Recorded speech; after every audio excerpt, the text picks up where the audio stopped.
Halito, and welcome to Native Chalk Talk, a podcast by natives for all. Here we're keeping our Native ancestors' stories and history alive while also sharing with you our Native cultures, traditions, and more. I'm Rachel Youngman, a Choctaw originally from Anadarko, Oklahoma. I hope you'll enjoy this journey with me as we learn from our Native American guests. And stay tuned for the end of each episode where we'll talk about some great ways to support Native causes and or Native-owned businesses. Let's get started. But first, a word from our sponsor. Potential is everywhere in the Choctaw people. It's in our schools and students. It's in our small businesses and entrepreneurs. Potential is in our lifestyle and health. It's in our culture and heritage. Passion and commitment is in our blood. Ingenuity and economy are a tradition. And the Choctaw Foundation was founded for this potential. To cultivate minds and hearts, to stimulate ideas and passions, to extend lives and improve health through education, and to preserve and promote the power of our past. The Choctaw Foundation, meeting the potential of the Choctaw people. Did you grow up going to powwows? Did you join others in the arena, dancing in a tribute to your ancestors in regalia of every bright color? Or have you just attended a powwow as someone who doesn't participate, but maybe you just appreciate the experience? What did you think? The Choctaw Powwow is coming up December 4th and 5th, 2021 in Durant, Oklahoma. So there's no better time than today to learn more about powwows and specifically contest powwows. Before I introduce my guest, I'd like to encourage anyone, Choctaw or not, Native American or not, to consider checking out the Choctaw Powwow, which will feature the dancer contest, drum contest, and powwow stickball exhibition games. It'll be something wonderful to experience. So go check it out at choctawnation.com/powwow for more information. But before you even consider attending, why don't you take a listen to today's episode so that you really get a feel for the powwows and what they mean to our Native people. What an interesting show we have for today, y'all. Here's an excerpt from the book we'll be talking about, The Native American Contest Powwow, Cultural Tethering Theory. All members of the tribal group are initially full participants and devoted believers of the tribe's spiritual practices and beliefs. All tribal members employ the tradition's spiritual mandates in their daily lives. Each of the spiritual tradition's cultural threads holds great importance because of the importance of spiritual beliefs and practices in cultural life. As such, the cultural tether of traditional spirituality is thick and resistant to change from within the tribe and from without. Before I introduce you to my two guests today, Dr. Stephen Aicinena and Dr. Seba Ziyanak, here's a bit about them. Dr. Stephen Aicinena received his bachelor's and master's degrees in physical education and also holds a doctorate in education from the University of Northern Colorado, where he was awarded the Graduate Dean's Award for Excellence. He joined the faculty of the University of Texas Permian Basin in the fall of 1988 and served as a professor of kinesiology. He also started the athletic program there and served as athletic director from 1993 to June of 2017. Within this time, the program had grown to include 16 NCAA Division II intercollegiate sports, and he accumulated 325 wins as a collegiate coach, retiring in June of 2021. Dr. Aicinena researched and was a public speaker in the areas of physical education, athletic competition, coaching success, modern sport, psychosocial development settings, and Native American culture and identity. And he was involved in a number of grants dealing with research in these areas. In his recent research, he utilized qualitative methodology, and most of his work has been in the realm of sociology and Native American studies as opposed to sport and sport pedagogy. Most recently, he has published 3 peer-reviewed articles focusing upon the Native American Contest Powwow. Before earning his doctorate, he was a high school teacher coach on the Navajo Indian Reservation in Northwest New Mexico. Dr. Aicinena is also a professional photographer and enjoys photographing wildlife, sports, and landscapes. Dr. Seba Ziyanak is associate professor in sociology at the University of Texas Permian Basin and holds a PhD in sociology from the University of North Texas. He is the recipient of the President's Research Award in 2020, La Mancha Society Golden Windmill Research Award in 2018, and the Outstanding Excellence in Teaching with the National Society of Leadership and Success in 2018, Outstanding Instructor Recognition in Teaching with Thank a Teacher Program for Commitment to UNT Student Success in 2012 and 2013. Among multiple books, articles, and publications he contributed to are the books Turkish Immigrants in the Mainstream of American Life, Theories of International Migration, 2018, Analyzing Delinquency Among Kurdish Adolescents, A Test of Hershey's Social Bonding Theory, 2015, and more. He is a member of the advisory board of the Odessa Links for Odessa Homeless Coalition since 2016. He was the president of Peace Academy of West Texas between 2018 and 19, and his fields of research are in the subjects of delinquency, deviance, social organization, social movement, sociology of education, environmental studies, and race and ethnicity. Gentlemen, welcome to Native Chalk Talk. Thank you very much, Rachel. Thank you, Rachel. So glad you're both here. I hope you don't mind if I call you Steve and Seba. Is that cool? Okay. Now, you're both visiting with me today from the great state of Texas, correct? Hook 'em horns, yeah. Woo! I'm with you. It's my second favorite state. I'm sure a lot of the people listening are OU or Oklahoma State fans. So the Right. Hook 'em horns probably might not have been all that appropriate. They just turned off the podcast. They're done. No, don't do it. We probably should have saved the Hook 'em horns for later. Yeah, probably at the end. Yeah. So today we're talking powwows, but specifically contest powwows, as detailed in your newest book, The Native American Contest Powwow, Cultural Tethering Theory, as mentioned earlier. I can't think of a better pair of experts to write about this topic. The research you guys have done and the time you spent presenting it in a way that's really interesting for anyone picking up the book is certainly impressive. But before we start, I noticed people can buy the book on Kindle, but where else should they look for it? I know you can find the book on Google Books, Roman and Littlefield Publishers website, barnesandnoble.com, Okay. discoverbooks.com, walmart.com, and there's a whole bunch of other places domestically that have it as well. Great. They do have versions, e-versions, and then printed versions, but I just got my first copy about 2 weeks ago, so they're still in production in terms of printing the hardcover copies.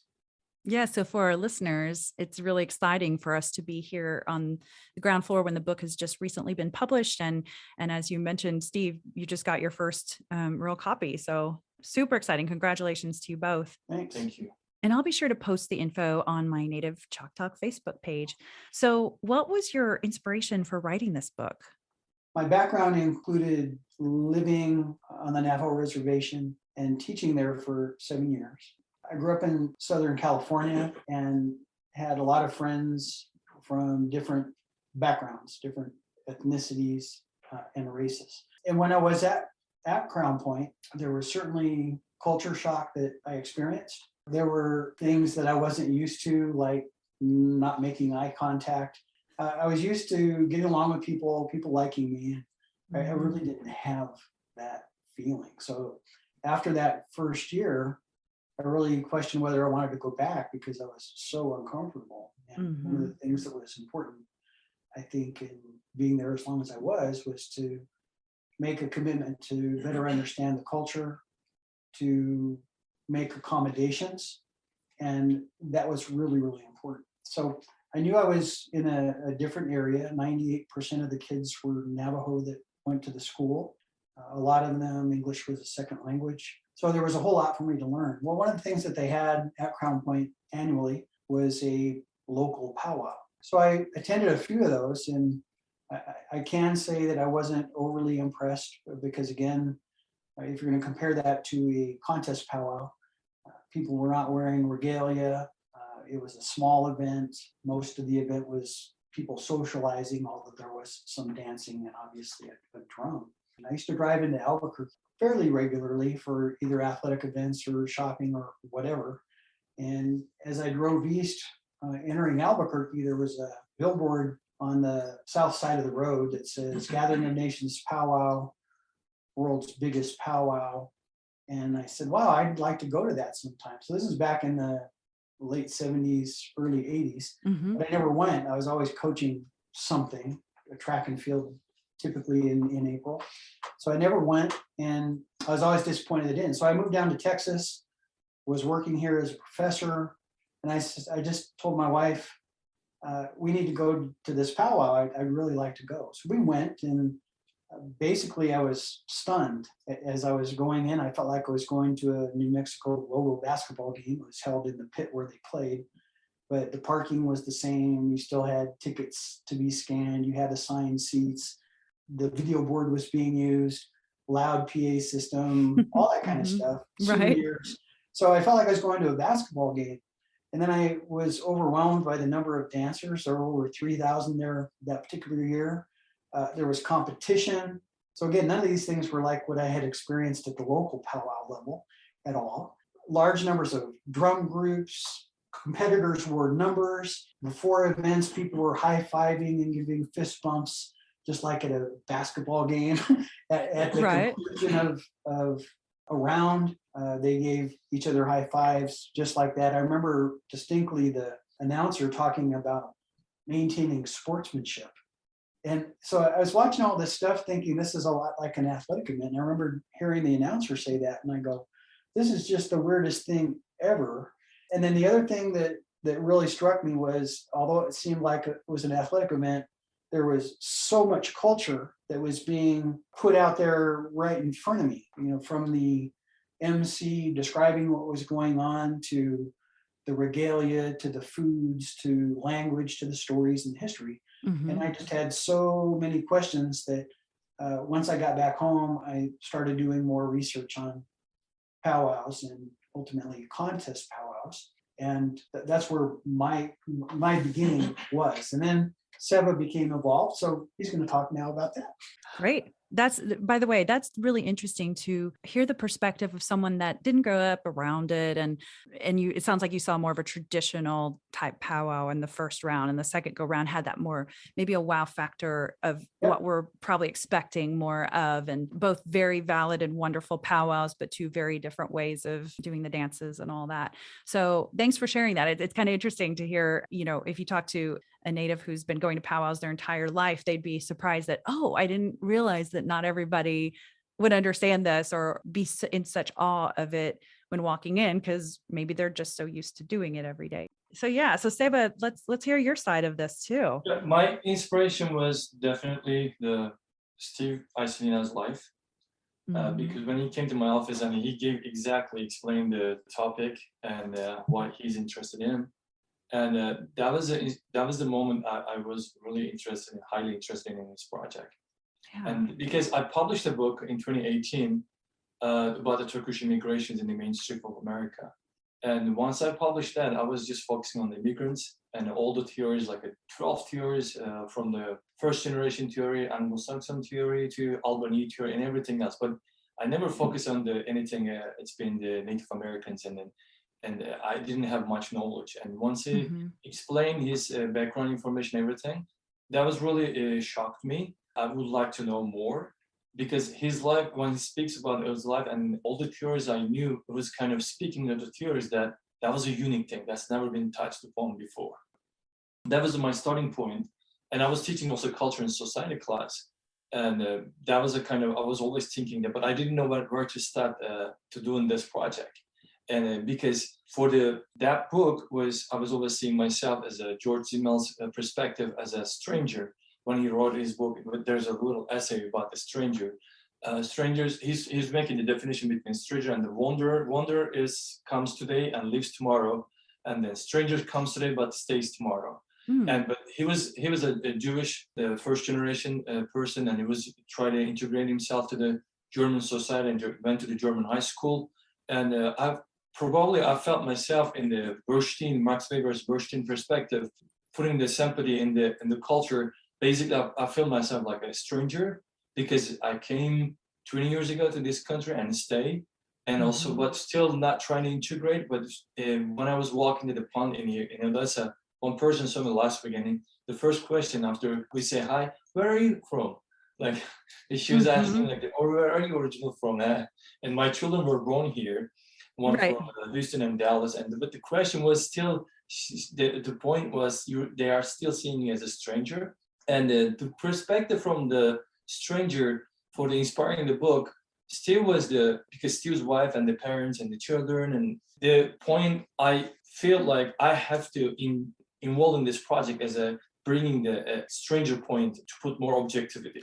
Oh, yes. Yes. Because one of the concerns we will be talking to our reviewers and judges, and they were saying that, well, you need to be Native American to write this project. To me, I think our perspective is very unique because I am not Native American. I am from Turkey. I was grown and raised in Istanbul. Istanbul is kind of bigger than New York, very metropolitan city. And in my neighborhood, I was living with 1 million people. And this kind of culture, I came up, and then I have no idea. I know that from some Western movies, this is how we learn about the Native Americans and the culture. Other than that, I did not know anything else. That is why I was very inspired by this Steve's lives, and his children, and then powwow itself. As long as I learn more, and we delve into more. That's why we published a book, and we have 2 more book projects are coming about the same topic from the different aspects. That is fantastic. I love that stranger perspective. And that's why it's important that we're having this conversation today, because part of Native Choctaw's goal is to connect natives together and let them share with the rest of the world what their world looks like and their culture, traditions, all of those things. And so now I'm kind of turning the other way around to go, what is the stranger's perspective on these things? I should rather say that's what you guys are doing with this research that you did, and to kind of come in from that perspective of just being able to have a clear mind and go, okay, this is interesting. And then delving deeper into the research and the interviews with the natives that you spoke to. Very good. I love this. And I think it's a great way for all of us to learn together.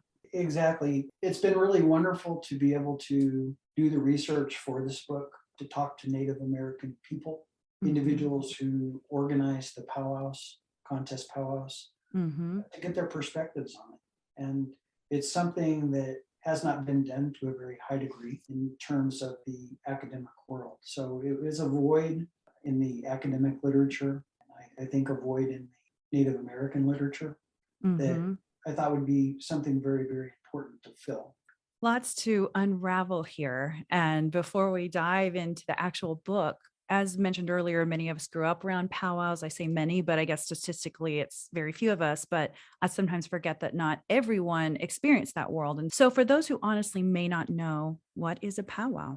I was traveling up in Washington. I wanted to go visit the national parks up there, partly because I spend a lot of time in the desert. I thought that the greenery and rain might be kind of nice. But while we were up my wife and I were up in the Pacific Northwest, we went into a little market. And I asked a young man who was Native American about his tribal group's powwows. I said, "Hey, what could you tell me about your powwows?" And he looked at me kind of like I was talking a strange language. And he said, "What do you mean a powwow?" So I described what a powwow was, from my perspective. And he said, "Oh yeah, you mean a doing?" And I'd never heard of a doing. So the first thing I want to say, if we talk about powwow, you might be in another part of the country, or you might be in one part of Canada or another, and use the word powwow or doing or going or a host of other terms that you might not know what you're talking about. Right. So that's a very simple thing, but something that I think a lot of us aren't really aware of. People who live in areas and participate in particular cultures have different ways of looking at things, different terms, even if the language might be the same. So that's something I think is really, really important to note. Yeah, good point. But what we'd say is generally powwows are cultural gatherings and celebrations characterized by song and dance. So that'd be a real simple definition. And some of the terms, again, that you might hear in other places would be gatherings, doings, stomps, and socials. Got it. What Got it. happens at each of those may differ depending on where you're at. Because each of the social groups or tribal groups, if you prefer to use that term, has their own view of what things should be included and what should go on during those events. So throughout North America, you not only will you have different names to refer to these gatherings, but what might go on would differ as well. Typically, they can be very large or small. Smaller powwows tend to be family focused. Things like naming ceremonies might be a part of them, but generally powwows, particularly what we would refer to as a local powwow, is community oriented. So the values and traditions of a particular group of people or peoples in a particular geographic area would be celebrated in particular. And all of them would preserve and transmit cultural practices and community values. So they're events that people go to, they learn what it's like to be a part of that group, to celebrate what it is to be a part of that particular group. And then the children learn those things and pass them on in an ideal situation to their children as well. Many of the gatherings in a traditional type setting, local type powwows, may have a strong spiritual component to them. On the other hand, the large intertribal contest powwows, the powwows that we're focusing on in our book, are nearly devoid of spiritual practice and significance. Very, very little bit. So their contest powwow is huge, very little spiritual significance or activity. The traditional local powwows may be very highly spiritual and are typically much smaller. So there's a continuum.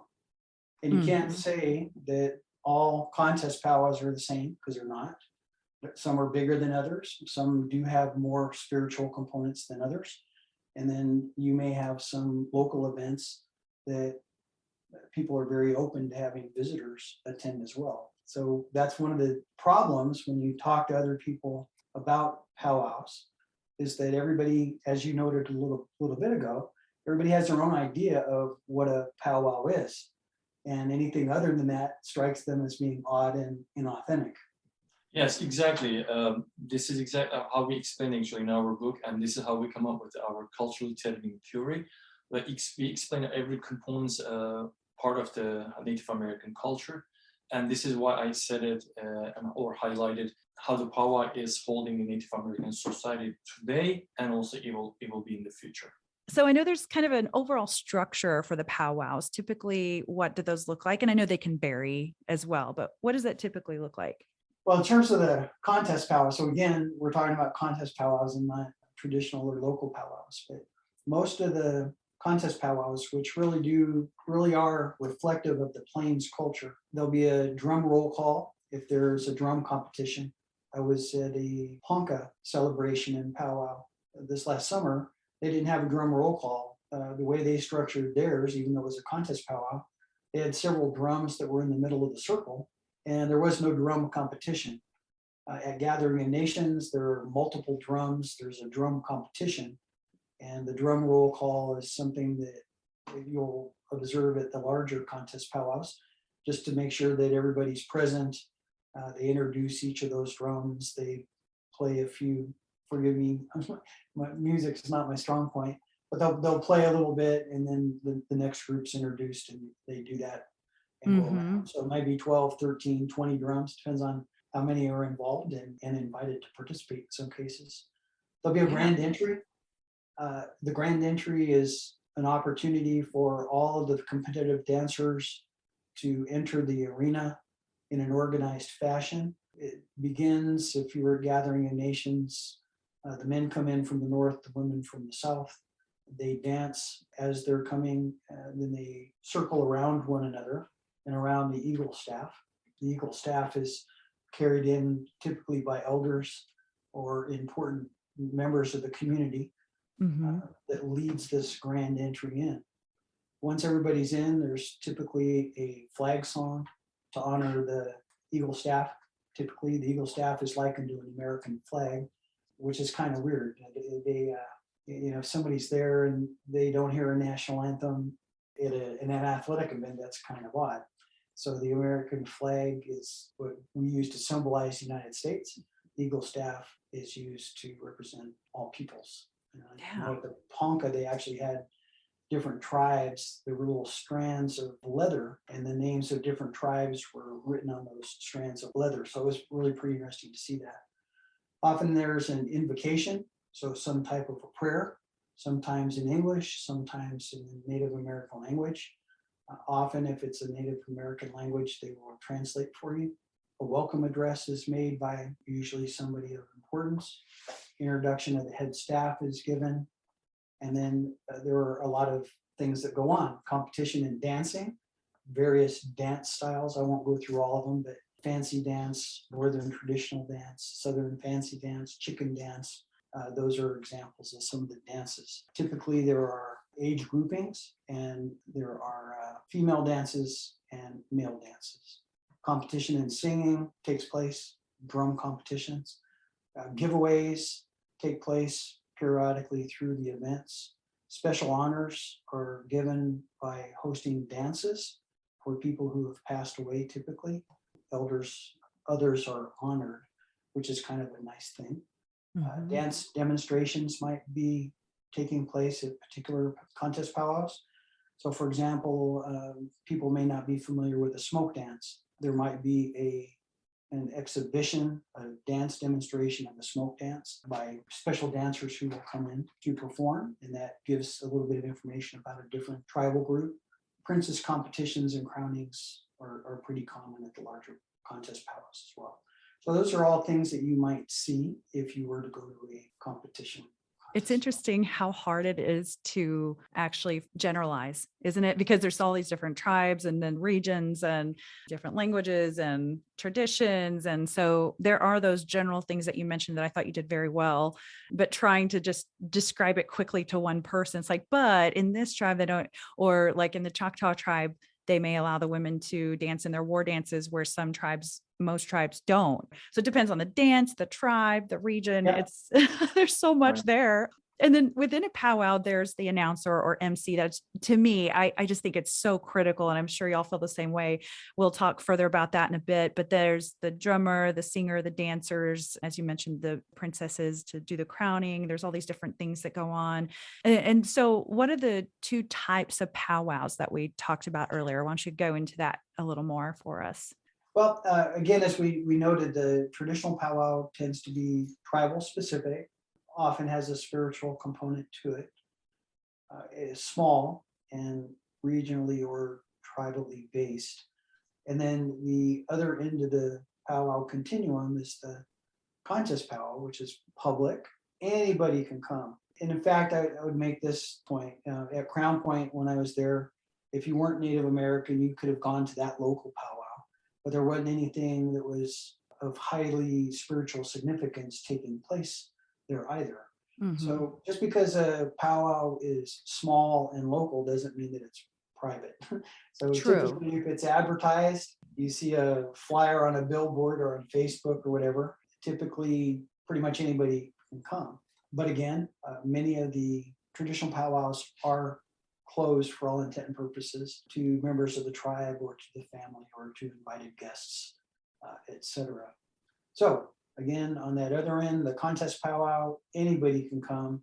And I talked with somebody, interviewed somebody that was the president of a powwow association for a large powwow, contest powwow, for 10 years. And he says that there are still people who believe, despite their efforts to debunk the belief, that only Native Americans can come to contest powwows. Right. They want non-Native Americans to come to the contest powwows because it's very, very important as a means to enhance understanding of Native American culture and life and to break down some of the barriers that we have between us. So they're very, very committed to trying to get the general public to come to their contest powwows, and they still fight that. So in the book, some of our participants explain that quite well and give very, very good examples of people not coming because they just think that they're not invited and it's not okay. Right. We have also seen some announcements, like catalog. They were making some contest powwow and the regalia and publicly showing their dances in Germany, in Ireland.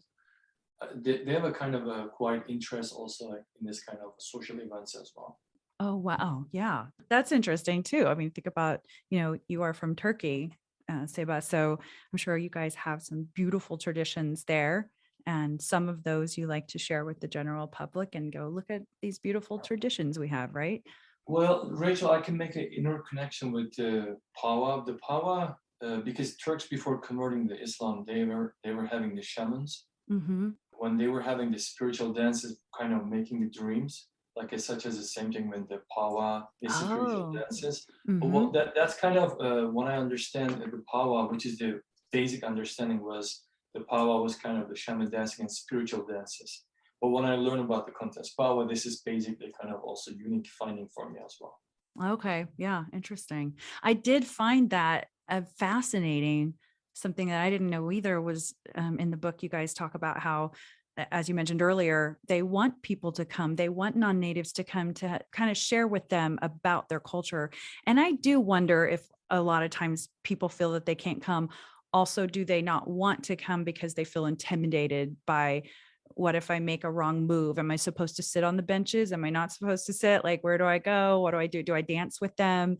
And some people, I think what's interesting is when you do watch non-natives there, a lot of times the natives will invite you to come join them out there with super easy steps, easy moves. And they're very welcoming and they don't mind if you mess up. It's just, let's go out here and have fun and kind of be a community together. You are welcome here. So yeah, I would hope that people have a takeaway that to the ones that are open to the public for these contest dances, do come and let others share their culture with you. So again, what we're talking today about is the contest powwows, and the name of the book, I'll mention it again because I want to make sure people get it in their head, is the Native American Contest Powwow, Cultural Tethering Theory. So now we've discussed what a powwow is, but feel free to explain high level to our listeners what cultural tethering theory is. We talked about briefly the importance of powwow and the contest powwow to the continuation of Native American culture. So I think the easiest way to illustrate that would be, everybody's familiar with education. The educational system is something that is supposed to prepare people for life and how to function effectively within American society. And different cultures would have slightly different forms of education. And what would be taught would be a little bit different because the education is dependent upon the culture that it comes from. So we talk about an institution such as education. You're going to find components of the culture, all aspects of the culture that run through the educational system, from traditions to values, to goals, to appropriate behavior, to history or stories, that are important to the culture. So that's one of the things that today is really problematic, I believe, is that we're in such a state of change that people are disagreeing to a very high degree about what should be taught. And I think everybody's familiar with what's been going on in the news these days in that regard. So if we talk about the contest powwow as an institution, then what kinds of things would you expect to see there? There's a whole bunch of them. There's art, there's music, there's food, there are values that are exhibited. We honor the veterans at a contest powwow. We honor elders at a contest powwow. We believe in generosity. There's clear evidence of how important it is to give to others. So what I'd like for you to think about are each of those components of the powwow as being a tether, all right? So in any society, you have religion, it's a tether. So Seba is from Turkey and Islam is important. So Islam is a tether for Seba. Seba knows what Islam is about, why it's important, and it gives guidance in terms of behaviors and thoughts that are appropriate and valuable, both him and within the society. Very interesting. I think that explains it well. Seba, do you have something too? Yes, I do. And actually, the theory, once we come up, there was a huge gap in the literature. Because in sociology was basically the culture is not paying attention much. When I was teaching the culture and society class, I was adopted the book by Wendy Griswold, Culture and Societies in a Changing World. She was explaining in the 1980s, the culture was not paying attention for the sociology. Basically, sociology was learning everything from anthropology. And then all of a sudden, then the recent decade, we were having culture, symbols, and art and education. As Steve explained, the Emil Durkheim perspective, how the institutions are being very, very much tool for the society. Like one of them is how they were using the education, the Native Americans to assimilate them. These are the tools. I think the institution is by basic itself is a contest powwow. From my perspective, as being Turkish American and bringing and growing, I have 2 children, and raising them with their identity. That's a social identity is the main issue we need to stick with. For example, Thanksgiving is coming, and who can eat those turkeys because they must be halal. And I was traveling to Dallas to find out the halal turkey to bring to my children because it must be either kosher or the process of hygiene is very important, how they were processed. So they were growing up this kind of identity as well. So they were learning also the process and how they come up with being a Turkish American and then keeping their religious identity as well. So we'll go into more detail about cultural tethering later on, but first you share in chapter 1, which is titled The Powwow from Sacred Spiritual Gathering to Competitive Event, about the 4 areas around the basics of powwows. So let's start with the first one, which is, from where did the name powwow originate and what does it mean? Well, the researchers, to be frank, can't tell you exactly where it came from. So what they do know is that there were several traditions that used terms that were like the term powwow, or when combined, or some version of those terms came up with powwow. So going back to early New England, the medicine men in that area were known as powwow, P-U-A-U. Shepherd in 1648 described powwow, P-A-W-W-O-W, as native holy leaders, and powwowing involves spiritual activities of their shamans. So you have versions of that term so far. The Proto-Algonquian form of powwow meant he has dream power, and Powhatan was a Cree term for dream spirit. So all in all, if you look at it, there clearly was an association between the religious activities of the people and the holy people of tribal groups, and this term that became known as powwow. So at some point, the term powwow became associated with the spiritual gatherings and activities of Native Americans that quite often involved dancing. So fascinating. And we know that powwows originated back in the 1800s, right? I mean, that's what my own thoughts were. I don't know if that's correct. Is it? Yes, it is. Gatherings were held by the indigenous people well before the arrival of the colonists. That's why maybe the colonists, when they came, and the powwow was officially, they were prohibiting like in 1646, because they're trying to eliminate the Native American culture, and the powwow they were seeing the powwow as a very prominent power.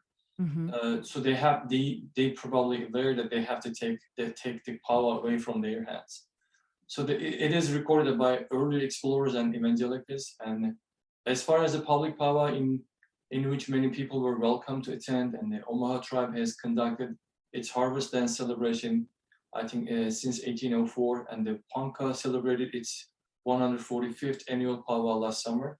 Wow. And also, the first recorded intertribal contest powwow was held in the, I don't know how to pronounce this one, Carlisle Indian School in conjunction with the Carlisle, yeah. 1929 homecoming. And at that first intertribal event, it was announced that whoever won it, whatever tribe that individual was from, it was a fancy dance competition. That tribe would forever be entitled to host the world champion fancy dance from that time on. So the first winner was Gus McDonald, who was a Ponca, and the Ponca have a world championship fancy dance competition every year, have since then. It's crazy to me to think that there was an original winner. Mr. McDonald, he was the first winner. I never even thought back that far. So what do you think led, I think you kind of mentioned some of this, but what led to what we now know as the contest powwow? I think in chapter 1, we talked about those factors. We considered that they were very important to resulted in altercation of the Native American daily life and their traditional practices. We numbered them: genocide, reservation system, cultural genocide, the Indian boarding school system, Christian governmental efforts to eliminate powwow and dancing, and government restrictions on powwow and dancing for income and entertainment of the public, and the marriage of powwow dancing and competition, and then finally the Pan-Indian movement. But genocide was really an important factor that got everything started. Most people don't like change. Would you agree? Oh, absolutely. Absolutely. So we don't like to change. So change does happen within cultures for a variety of reasons. But as a general rule, we're not going to give up our spiritual activities unless there's some compelling reason to do so. Just like that, the dance and ceremonial activity that was related with the spirituality of early Native American peoples, it wouldn't have changed to the extent that it has if it weren't for the impact of genocide. So ultimately, when the colonialists came and the expansionists sought to take more and more tribal lands, Native Americans were killed and threatened with extermination, literally, if the people were not going to give up and change where they lived, for example. Mm-hmm. So because of the technological superiority, one of the things that Native Americans could not do, and particularly after numbers of Native Americans were lost due to disease, was to be able to fight these people who wanted to invade the lands and ultimately change their behavior. One of the things that we came across as we did our research was something referred to as the doctrine of discovery. Because I've always wondered, as a human being, somebody who cares about others, how could people come to another land and murder people and take what they have? I've never, ever really understood that. Mm-hmm. Greed obviously is part of it. But one of the things that gave some legitimacy to that activity was something referred to as the doctrine of discovery.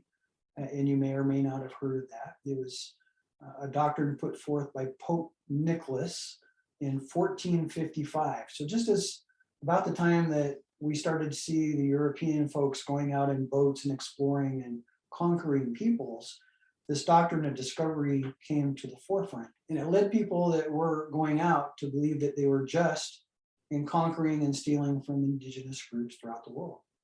The doctrine implored Christians to attack, enslave, and kill the indigenous peoples they encountered and to acquire all of their assets. Mm. So basically this doctrine said, hey, if you're going out and exploring and you come across peoples, it's okay in the name of all that's good and holy to subdue them, to enslave them, and to take the lands for the betterment of the kingdom. Never heard of it, and it is something that was really, really important. So what it allowed people to do is to engage in genocide. And genocide, according to the United Nations, includes when you have a group of people, ethnic group, a racial group, a religious group, or a group from a particular nation. Genocide occurs when you kill members of those groups, cause seriously bodily harm to them, try to bring about the members' destruction, try to prevent births in the group, and transferring children from one group to another. So as we go through this particular chapter, we'll talk a little bit about the boarding schools. But the boarding schools is a very specific example of transferring children from one group to another. We'll talk about concerted efforts to sterilize Native American women in the 60s and 70s. Right. Could I stop you right there for a second? Okay. Oh my gosh, that's something that when I first heard about that a few years ago, I was like, that's not that long ago. That's crazy. This 1960s and 1950s, actually, we were just having the conversation before talking to, because between 1946 and 1965 is the American Dream Days, which we have 76 million population in those years, and we were having the almost 3.84 fertility rate, which is a childbearing woman, how many children they can have, this is a very good number because the global number I was checking at that time, that was almost the same number, which is a United States that doesn't need any immigrants to be capable of running by itself. But Right. you were just having the high number. We have less than 2.0 right now. If you're looking at the whites, 1.8. If you're looking at the Asian Americans, 1.7. Black African Americans, they're going to be 1.8, which is lower than the global fertility rate. But right now, at that time, you were increasing the numbers 3.8 for the United States overall, but then you are sterilizing almost up to 50% of the Native Americans between 1960 and 1970. Wow. Wow. Wow. That's absolutely insane and shocking. I think a lot of people don't know that still. Right. Yeah. I did not know it. Yeah. It's so sad too. I think about a lot of my Native American ancestors who never had children, and they were married, didn't have children. I've always kind of wondered, was there anything in there to do with that? But who knows? Rachel, this is like, if you give some specific numbers, when the first Europeans, they were set their foot on the land, the Native American population was 5 million. We're talking about the 14th, 15th century. The first Portuguese, they just arrived, and then followed by the Denmarks, Germans. At that time, they were Prussians. But at the beginning of the 1900s, the numbers were 300, less than 400,000, 375,000. So in all those years, you cannot just blame the disease, but this is we're talking about a systematic forcing the Native Americans for the mainstream dominant society.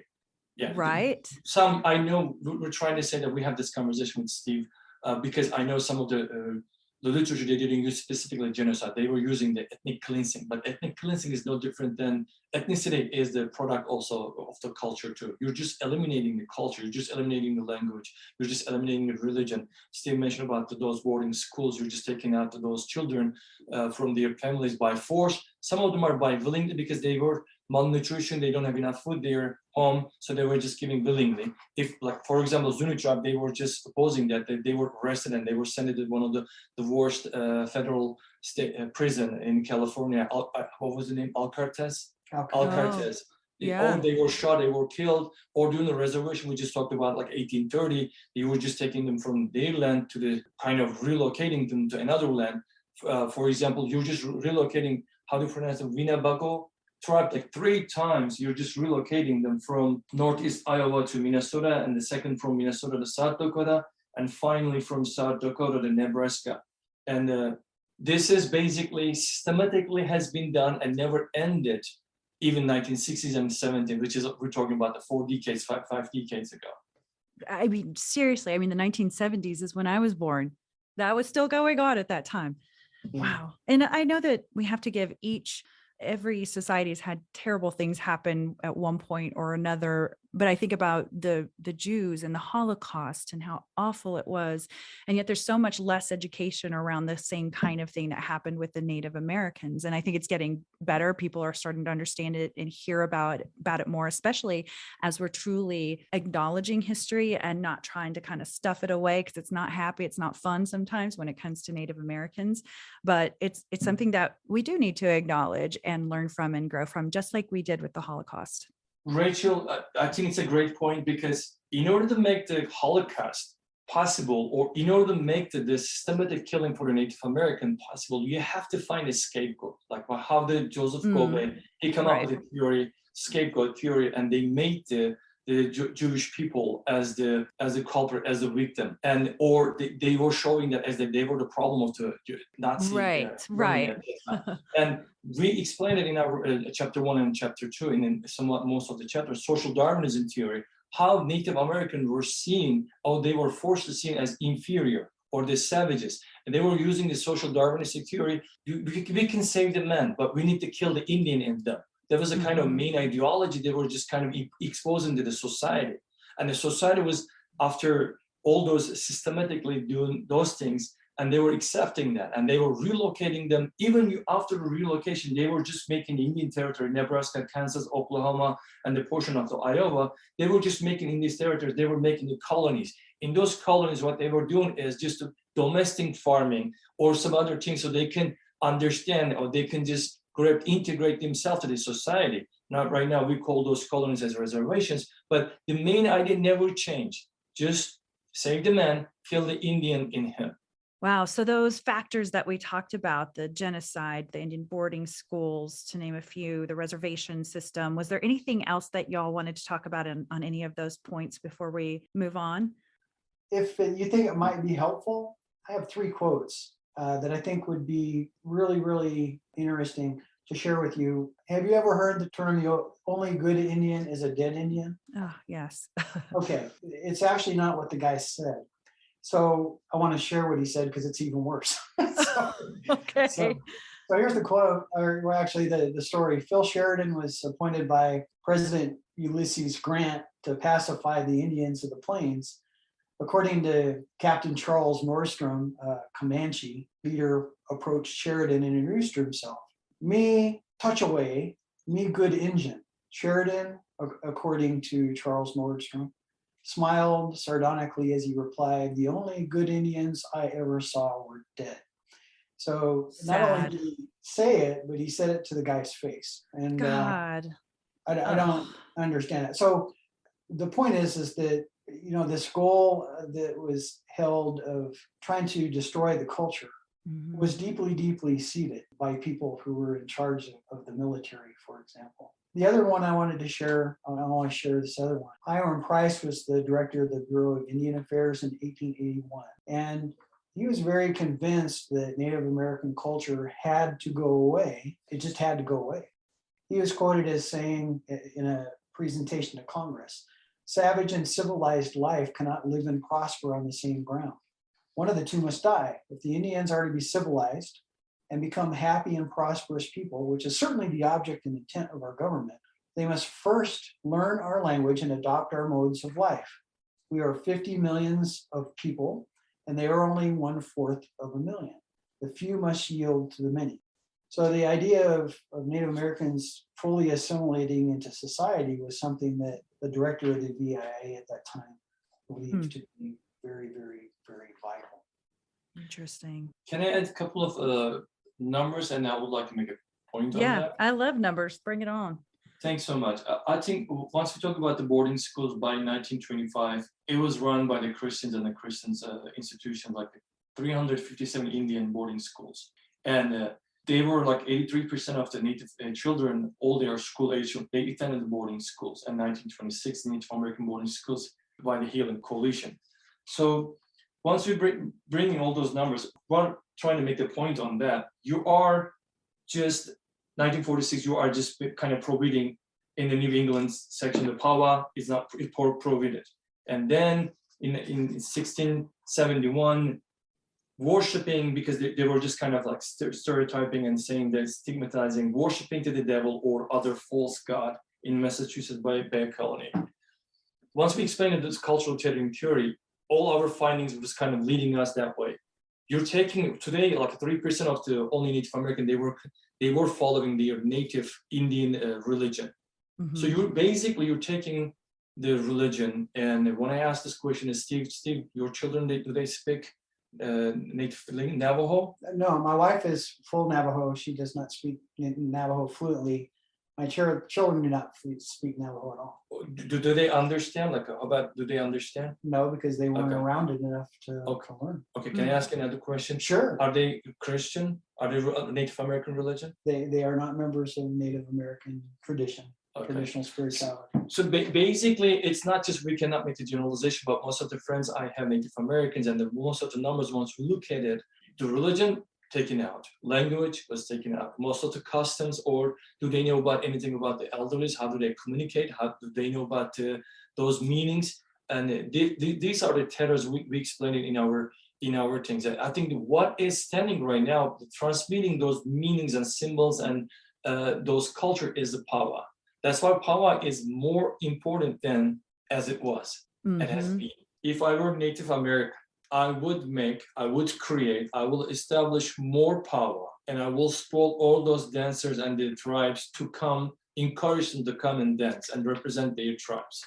Because they can take your language, religion, everything else from your hand. But if they're taking your social identity, then they can, at that time, they can really conquer you, and they will be completely integrated as society. Wow. They can take your land, they can take your establishments, they can take your buildings, they can take your money, but the social identity, which is you're the social capital. Your culture is the social capital for yourself. If they want to invest something else, because you already lost like 87% of your natives are living in urban cities. They are not living in reservations. So if you want to keep them maintain their identity, you have to create a collective identity. The collective identity is leading the powwow. So we're talking about the contest powwow. That's why we come up with the theory. So they have to make establishments on the contest powwow, because at powwow, what we see is transmitting the Native American culture. As of today, like 30% of the Native Americans, they do not consider, they do not affiliate with the tribes. They were just affiliated with they would just call themselves Native American. So what we assume is this number is going to be increasing. You've definitely opened my eyes about, I always just thought powwows as, hey, let's get together. And oh, it's so fun to see all the pretty colors and regalia. And then there's sometimes the spiritual side of it in certain cases. And I never thought about it as that, there was a term you just used a second ago, the identity. But that's why the powwows are super crucial. I never thought of them as crucial. I thought of them as just part of the tradition. Yeah, again, think of that. The things that hold cultures together are their language, their religion, gone. Native American religions are disappearing at an astounding rate. Very few of the languages are still spoken fluently by anybody but elders. Yep, that's very true. The spiritual practices are disappearing. Family relationships, how people used to live. Hogans, my wife's family used to live in a hogan. It's a one-room structure. That's not uncommon with Native American traditional communities. Now we live in houses with divided rooms. They divide us. We don't spend time with our elders because we've moved to cities. We don't know our elders. The elders don't have an opportunity to transmit things. So I'm not going to go into a whole heck of a lot more, but the book goes into more detail of all of these important aspects of culture that help to keep the culture together that are disappearing in Native American communities. Yeah. And we don't like to say that because we're not Native Americans, we're outsiders. But the research that has been conducted shows very, very clearly that Native American culture is disappearing. And the powwow, contest powwow, is one way in which the collective identity of Native Americans throughout North America that share many of the same values and traditions can maintain those. So as Seba said, the people who live in cities that find out that they're Native American and want to know something what it's like, even if they go and hear a few words of a Native American language and hear a few of the stories told by the MCs, that it's something that gives them a better awareness of who their people are and where they came from. And there aren't a whole lot of other places where that's happening right now. You opened my eyes about some things. And I think that our listeners are going to have some aha moments too, whether native or non-native in some cases. So I thought chapter 2 had an interesting title, Similarities and Differences Between the Gathering of Nations Contest Powwow and a University of New Mexico Lobo basketball game. Explain why you chose that as a title. And you also mentioned contest powwow dancing as a competitive sport. Tell us more about all of that. As I explained a little bit earlier, when I first went to Gathering of Nations, I thought I was going to an athletic event, a local basketball game. So what I wanted to do was to look at the structure of the contest powwow and the structure of an intercollegiate athletic event and compare them. In other words, if you were to go to an athletic event, what kinds of promotion and staging activities take place in both of those environments. And what we found was that they're virtually the same. So if you think about a collegiate athletic event, you have people that are going to plan the event, advertise the event, they're going to buy ads, they're going to find sponsors, they're going to make programs, they're going to sell concessions, they're going to have souvenirs, et cetera, et cetera, et cetera. So as you go down through the list of things that go into putting on University of New Mexico Lobo basketball game and the Gathering of Nations Contest Powwow, they were virtually the same. One of the differences was that instead of a national anthem, they had a flag song, and instead of the flag, there was the eagle staff. That was a prominent difference. The number of different types of concessions and souvenirs that you could purchase at the Gathering Nations was vastly superior. But for all intent and purposes, if you're going to be able to promote and stage in a successful athletic event, you probably would be able to stage and promote a successful contest powwow. Mm-hmm. Derek Matthews himself, he's the individual who was responsible for starting and continues to run the Gathering of Nations, said that a lot of what he does there is based upon what goes on at basketball games. So there are those types of similarities. So that's why we looked at that. And then the next logical question was, okay, so it's kind of like, they're kind of alike in how they're promoted and staged. The question is the contest powwow really an event in which competition takes place and can be considered a sport?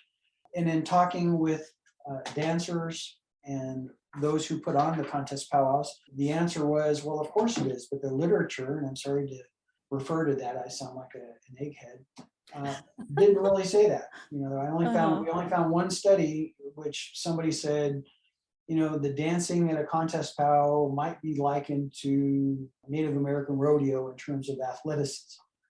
But that was it. So nobody really looked at it or interviewed folks to see what they thought. So that was kind of exciting to us because that was something that would be, again, a contribution to the literature. So we wanted to look at these contest powwows. And the first question would be, does it meet the definition of what a sport is? So real quickly, sport in terms of a general definition used by sociologists in Europe and North America. Sport is a physical activity that involves challenges or competitive contests. And you would have to say contest powwow dancing is competitive. It is a challenge. So in that and it's obviously dancing, so it's a physical activity. So on a very superficial level, it does meet that definition. Mm-hmm. We went into a lot more detail in terms of philosophic definitions and criteria. And what we found was through the literature review is that, at least through our literature review, you could say it was. Well, then the question was, what do the dancers themselves think? Do they think that it is a competitive sport? So the vast majority of our studies participants agreed and conveyed quite clearly that they believed that contest powwow dancing is a sport. Some of the things that we found was that the majority of them train physically on a regular basis so that they can compete well. And the majority of them also practice their dancing outside of the powwow environment itself. Mm-hmm. They participate with a serious mindset. A lot of them used examples of competitive sport. They say, when I dance, it's no different than when I'm getting ready to participate in a basketball game. When I'm putting on my regalia, I feel like I'm putting on my basketball uniform. I danced like I played hockey. It was hard ass. So that, forgive the cursing. But quote, right? You would hear all of those things. It's dedicated, I'm focused. So the things that you would hear from an athlete are exactly what you hear from them. And again, they believed and conveyed that it was a competitive sport. So to many people in the dominant American society, sport captures our imagination. So making it clear to people, to the public, that it's a competitive event may draw some more interest because Americans, as a general rule, like and enjoy competition. One of the things that was an enigma in my mind, or a concern, if you're familiar with the win at all cost ethic, like I'm going to do anything I can to win, that seems to go against traditional Native American teachings. Mm. In other words, it's not cool to cheat, lie, and steal. Right. Victory. So how do they go about their competing? Do they compete like individualistic American, where I am the center of what I am? Or do they maintain a collectivist, meaning the group is more important than I am myself, attitude and value when they're out there dancing?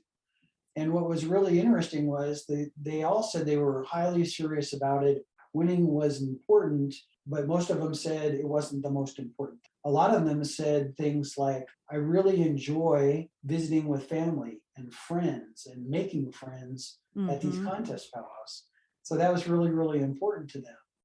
It was important for them to, quote, dance hard. And the MCs say that a lot, dance hard. I can hear that a lot at the contest powwows. Right. You're supposed to be doing your best. And you do your best partly to try to win, but it's also important to do your best.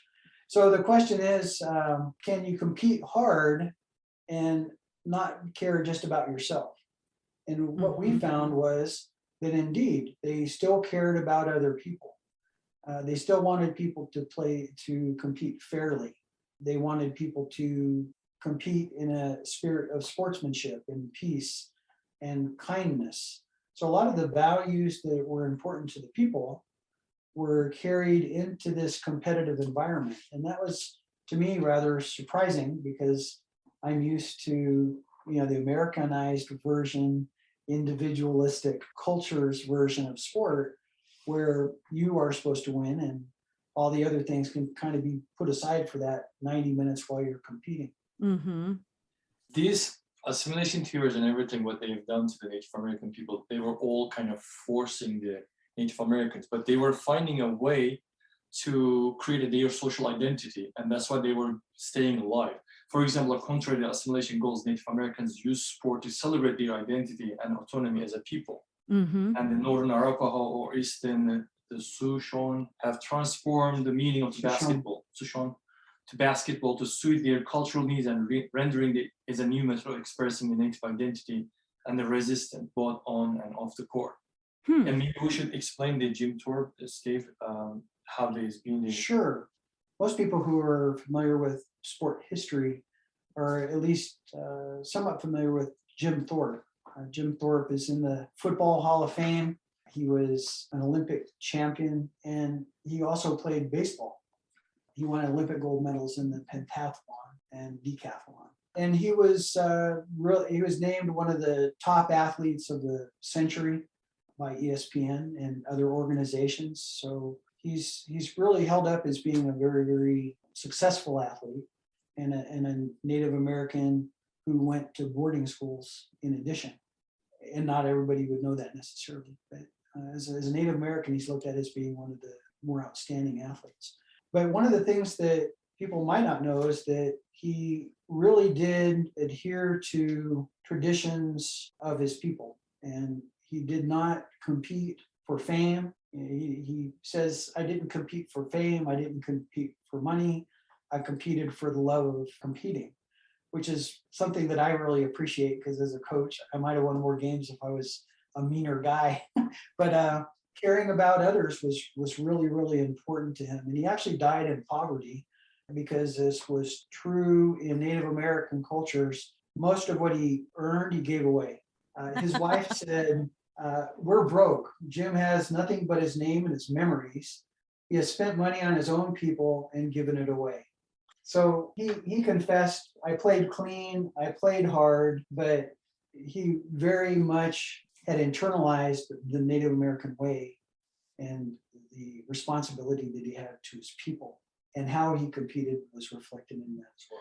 And also, when we look at the Jim Thorpe case, based on our theory also, it appears that Thorpe rejected the mainstream sports calling for competitors to compete for fame or wealth, as Steve mentioned, to use any means possible to do so. Efforts to assimilate Thorpe or into the dominant culture seem to have failed. Yeah.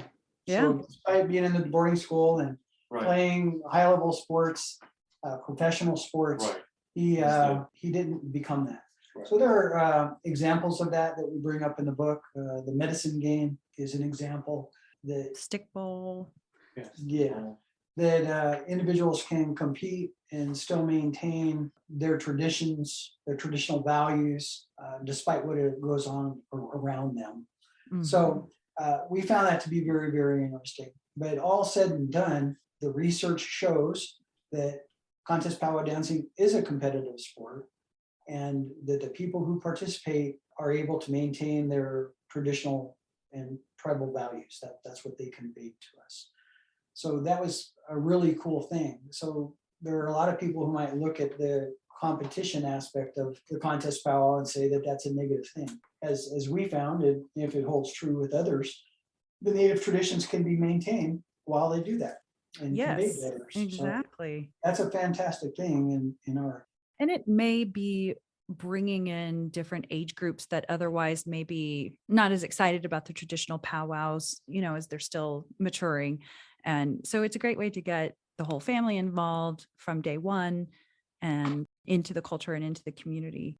So that's really, again, just one more thing that you guys have brought to light and made me think more about how the contest powwow can actually be considered a sport. And I see why now. That makes so much sense.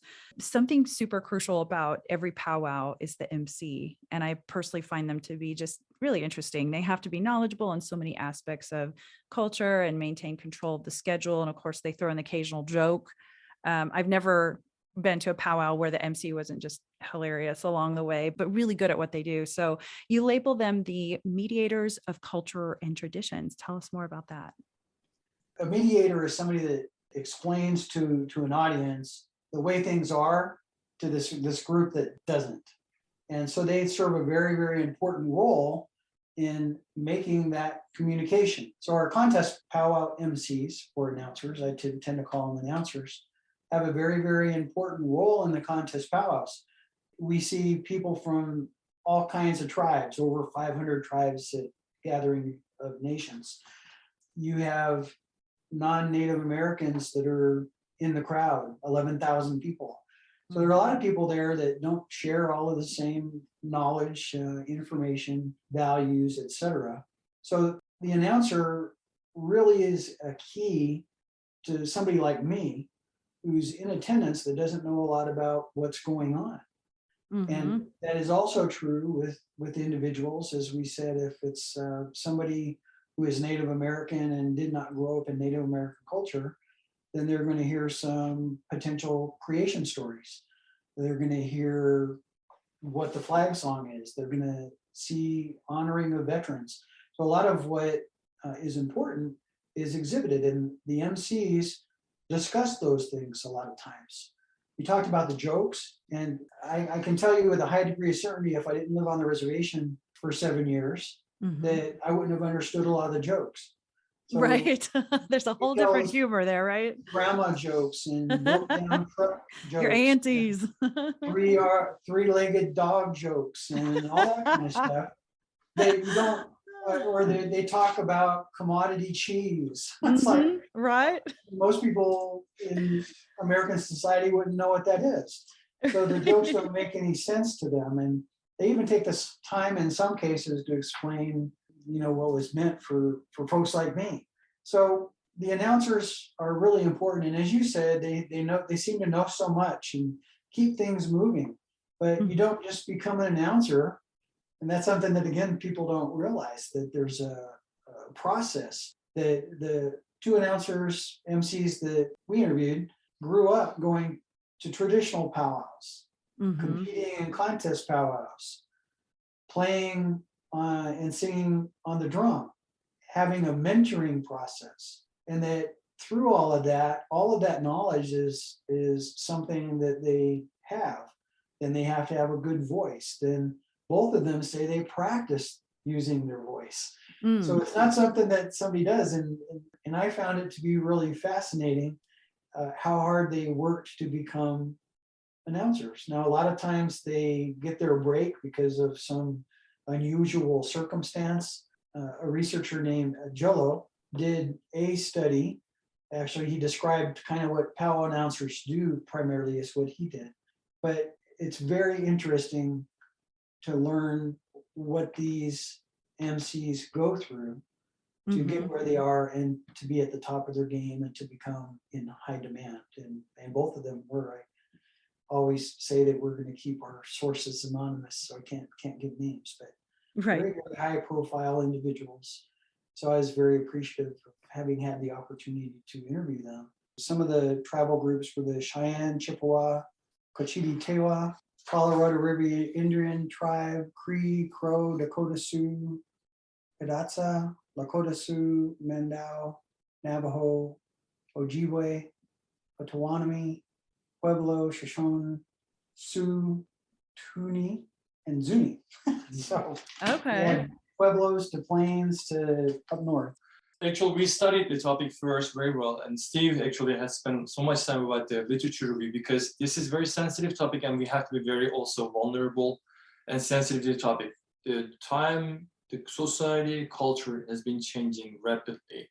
It's most quickly than ever before, and the Native American culture as well. Once we talk about the technology and the institution, we gave some specific examples how the Native American culture is going to be affecting by the globalizations and all those technological internet, and how they're going to keep their culture as coherently intact.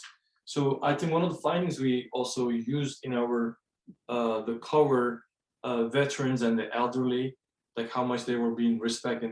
We made this one as our book cover as well, and those pictures were taken by Steve and regalia also. And the importance also female and then their regalia color. One of the findings, maybe we can talk about the powwow drama.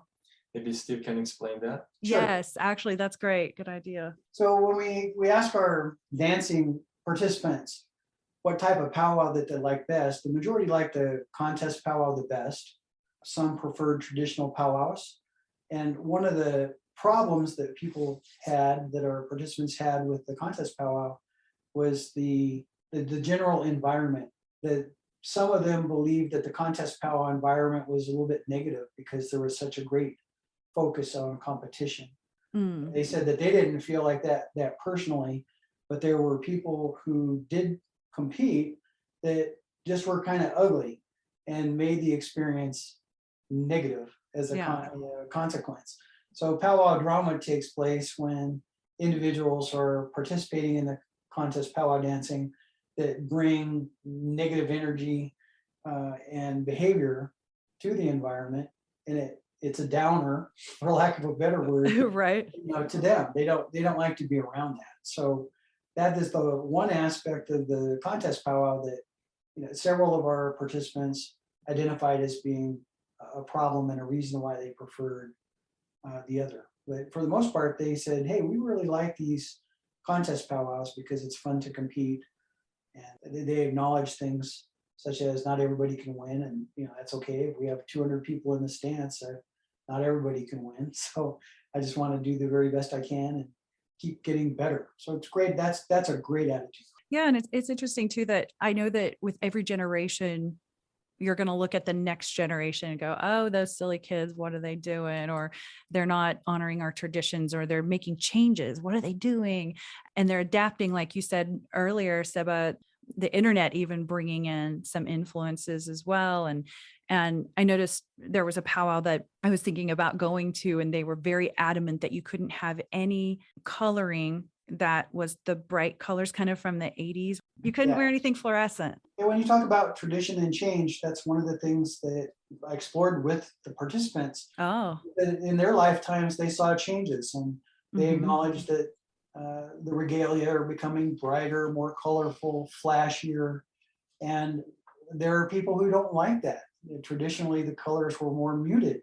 So anytime that there's a change, somebody's going to be irritated by that and try to resist it. Just the way it is. But as one of our participants stated, we're living in modern times, and we change. Native American people change. That's true with any culture. Earlier, we talked high level about cultural tethering theory. So let's go deeper into the meaning and the topics researched. In our book, I used religion as an example. So let's assume that somebody is an adherent to Native American spirituality, a traditional Native American, quote, religion, because the religion is not the best term for it. And a Christian minister comes into the environment, and the minister's goal is to evangelize this individual and convert him or her to Christianity. So that's a real situation that happens all the time. So we look at it like this: spirituality would have been one of the things that made Native Americans Native Americans and differentiated them from Christian Europeans. Here's the question. So if religion is looked at as a tether, one of the things that really holds people within their culture, if you're going to convert somebody or assimilate somebody, into this new way, you have to break away at that tether. Mm-hmm. And if you're familiar with a rope, ropes have little threads, right? Mm-hmm. So let's look at song. Song as being one of those threads of this cultural tether, which is spirituality. Okay. If we change the songs that are related to worship, then we're severing that song thread from the Native American spirituality, how they would have sung, what they would have sung, what was appropriate to sing. Mm-hmm. And they start singing songs of the Christians. The view of what God is another thread. It must be severed and regrounded into Christianity. Creation stories, another thread. How you're supposed to dress, how you're supposed to worship. So if you look at what goes on in spiritual worship, all of those threads, if you're going to become fully Christian, the evangelist would say, have to be cut and regrounded within Christianity. So, okay, so here's the question. Have you heard the term walking in two worlds? Yes. And what does that mean to you? Well, when maybe I especially think of mixed bloods, for instance, that maybe have white mom and an Indian dad, for instance. And so maybe they're dealing with both cultures. So if that individual were to become fully Native in terms of culture, he or she would have to give up or sever some of those non-Native things that make you a non-Native. True. And so some people can be partially assimilated. And if they're partially assimilated, then they can walk in both worlds, but not fully in one and not fully in the other, if that makes sense. Right. So again, if we're looking back at Christianity versus Native American spirituality, that if that religion is going to be fully changed, all of the threads that make up that religion have to be severed and regrounded within Christianity. It's the same with language. Individuals who are fully fluent and only fluent in their native language, language is very complex. It has a lot to do with culture. Beliefs are conveyed, traditions are conveyed through language.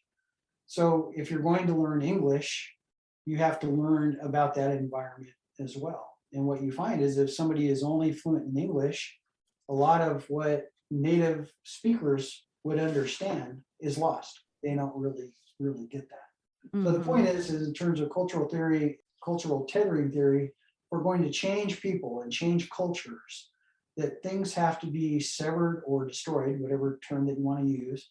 Just like we said, change the worship, change the origin stories, change the clothing that we wear, change the ceremonies that we wear, and then fully adopt what somebody else has to offer. That's what is necessary for full assimilation to really take place.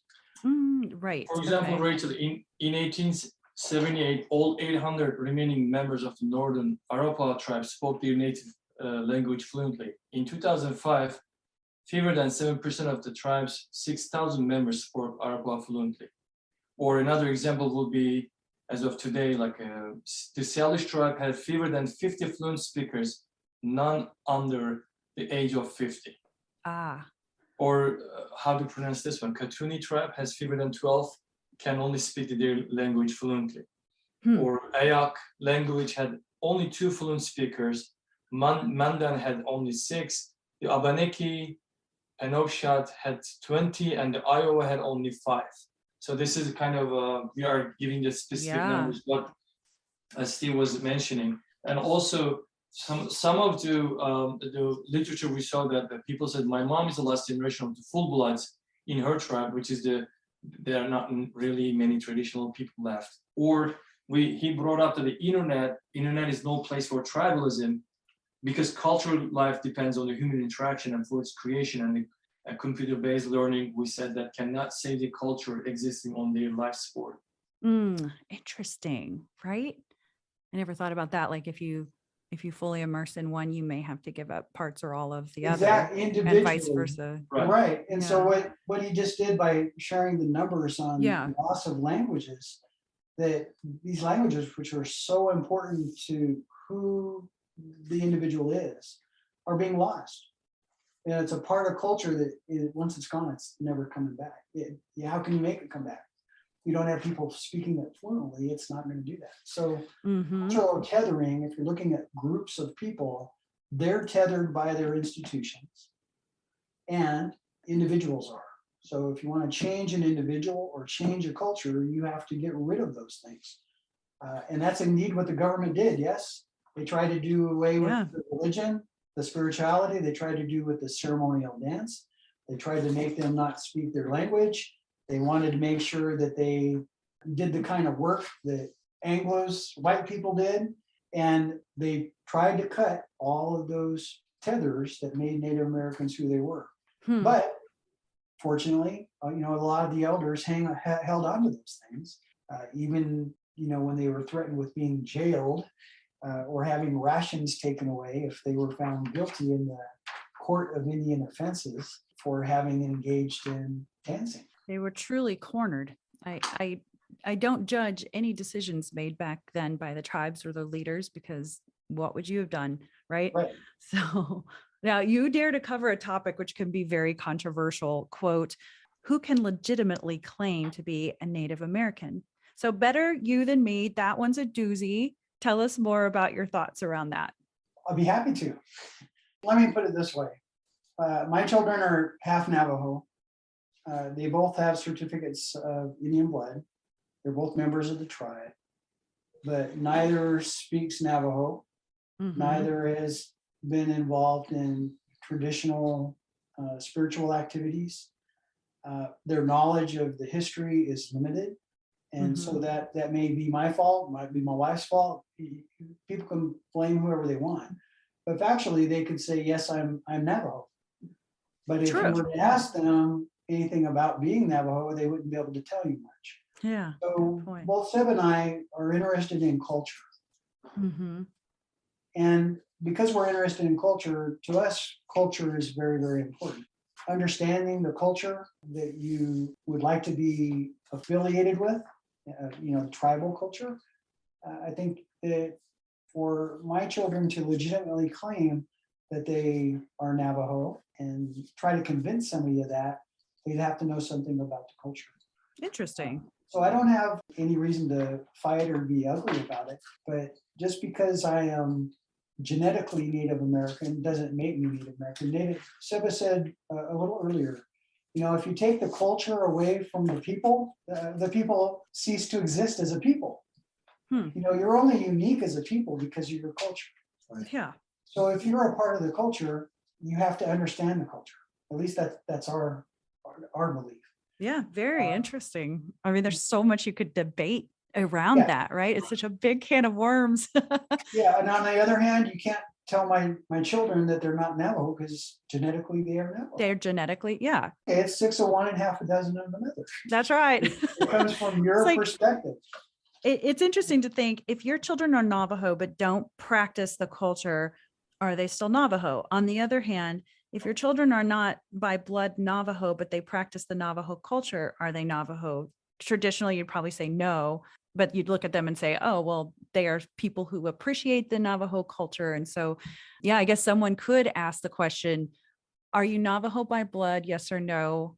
And also, do you follow the culture? Yes or no? Yeah, It's kind of that might be a interesting. way to look at it. But I think that traditionally, that individuals were adopted into tribes and considered part of the tribe that were not genetically part of the tribe. True. Right. So And they're very, very tied to the culture in ways that maybe others are not. Yeah. Because in the blood quantum, once we talk about the tribal regulations, each tribal has a different regulations. They set a blood quantum standard, which is required by the membership, and they differ between the tribes. For example, about 66% of the tribes recognized by the US government require a minimum blood quantum of 25% for tribal enrollment.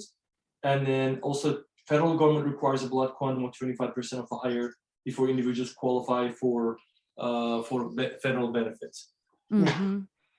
Yeah. And I feel like that it brings up so many different feelings, emotions, conflict among the Native tribes. Because there are some that say, well, I don't need to have my CDIB card, my certificate degree of Indian blood, or show you what my blood quantum is registered through the federal government, because I know I'm Indian, and you can be looking at them clearly able to see that they are full blood Indian, but they never got to get registered through their Right. ancestors. And so, and it's kind of a hurtful topic for them, but then sometimes they're pretty tough about it. Like, I don't need that to prove who I am. So, and as it pertains to powwows, then you talk about being Native versus playing Native. Expand on that a little bit. There are hobbyists in Europe who, in a lot of cases, have never met Native Americans, have never been to a Native American sponsored powwow, that just are fascinated with the culture. So there are actually contest powwows held in Europe, Really? parts of Europe, that Huh. are run by non-Native Americans that have never, never Wow, gone I had no idea. Many would say, do they, or ask, do they legitimately have the right to do this? Should they be doing this? And I'm not going to say somebody doesn't have a right to do something, but they're not, engaging in the activities as they would be engaged in here. Mm-hmm. Mm-hmm. And there are also individuals, and I don't want to bring up names, and I'm so sorry that we're running out of time, but this term wannabe Indian, you may have heard of that. There are a whole host of monikers like that, but they decide that they want to be Native American, so they're going to be Native American without any background in it, without any cultural knowledge really, and they're going to put on a powwow. Yeah. They call those pseudo powwows or pseudo cultural powwows. That would be somebody playing Indian. Yes. In our perspective. Yeah. Certainly Native Americans who sponsor traditional local powwows, they certainly have the right to do that. But even we would question individuals that don't have any ties to Native American, have no real knowledge and understanding of the powwow and the powwow culture, putting on events. Indeed. Well said.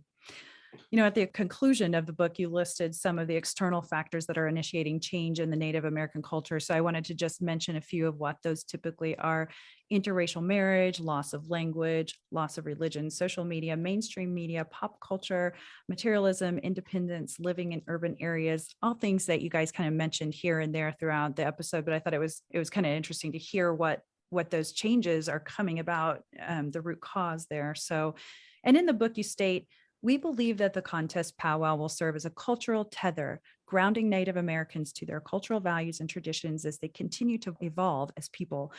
Well said again. Thank you so much for this extremely interesting work you've done and the research that has shed some light on conclusions or even misconceptions that some may not have considered. And you've definitely opened my eyes to several new things.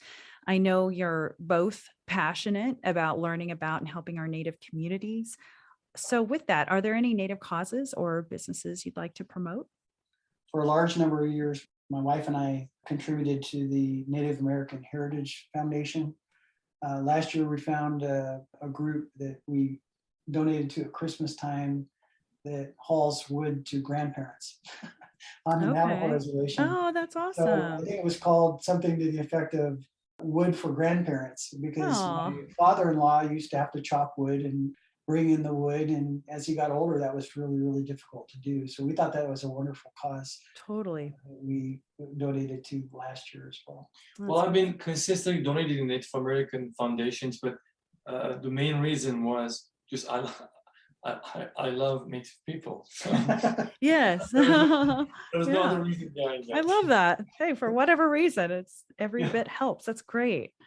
That's great. And I'll be sure to post those links to those on my Native Choctaw Facebook page. And again, go check out the book, you guys. It's fantastic. The Native American Contest Powwow, Cultural Tethering Theory. Again, I'll post some information for y'all. As we close, what words of wisdom would you like to share with our listeners, Stephen?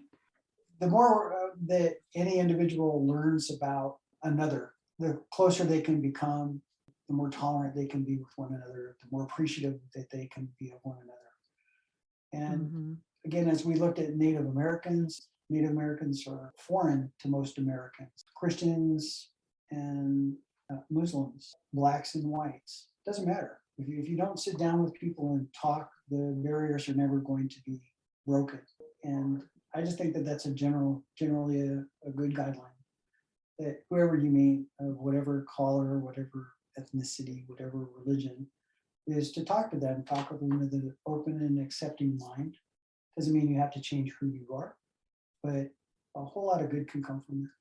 Love that. In addition to Thank what you. Steve said, I would say I think hopefully this project became a good bridge to understand the Native American culture, because once you're starting this kind of leading me to understand the dialogue, starting with the understanding between the respecting and love and tolerance and mutual respect.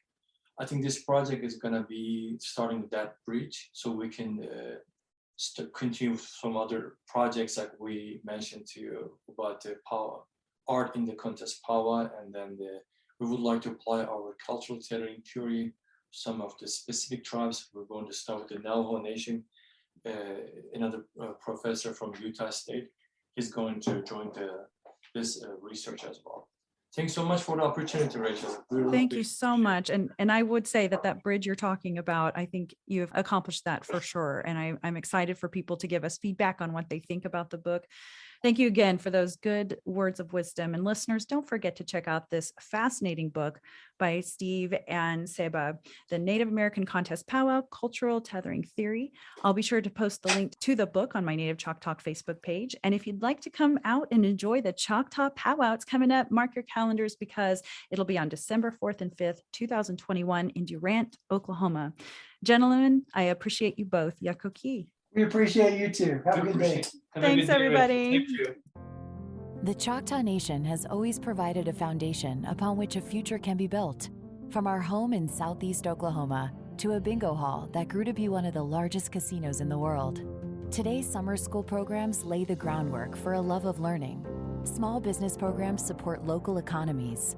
And with over 10,000 jobs created, Choctaw offers financial stability to tribal members and our neighbors. Together we build success, because together we're more. Thanks for listening to Native Chalk Talk. Be sure to join our community on Facebook, Instagram, Twitter, and LinkedIn. Simply search for Native Chalk Talk. That's Native, CHOCTALK. And check us out at nativechalktalk.com. Stay tuned for the next episode. You're going to love it. Yakoki. Thank you, my friends.